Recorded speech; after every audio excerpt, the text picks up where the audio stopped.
Okay, carpal tunnel. Na paano to, sir? Nabugbog siguro, sir, sa pagbubuhat. O ngayon, pag binuhat mo siya, masakit. Masakit din. Pero ayun o, kapag ginaganyan ko, ayun o, sumasabit. Ayun o, dito. Dalawa. Tapos dito naman, ayun ko makikita. Pag ginanyan mo, ayun o, umiikot. Pigil dito. Umiikot bago makapunta sa pwesto, kaya masakit. Relax ang boss. Sadali. Basang-basa ah. Relax ang boss. Huwag mo tingin sa'yo. Yan. Tanggal na. O. O, ay, wala na. O. Okay na. Ganun lang. Ba't matagal na to? Mga last month siguro. Isang buwan?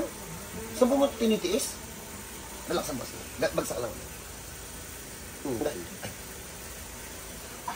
Si Kuya parang babae ho. Ang lakas. Basang-basa. Relax lang sir. Relax lang. Relax ang boss. Ayun na. Sining, wala na. Ayan na. Wala na. O. Basang-basa si Kuya. Pagpahingayin muna natin, tapos tingnan natin kung maibubuhat niya na. Diyan muna kayo. Nakakapag-push up ka pa. Masakit na. Masakit nung nakaraan eh. Patestingin natin mamaya. O, pagpahingayin muna natin si sir. Again. So, sabi niya, nahirapan daw siya magbuhat kapag mabigat. Pag galing sa taas. Pagaling ko tayo. Yeah. Asay. Sa mga lagi bukas. Labang ah. Oh. Pwede. Thank you. Oh, pag may ganito kayong case, makita nyo naman na yan eh. Wala namang kwenta talaga yan.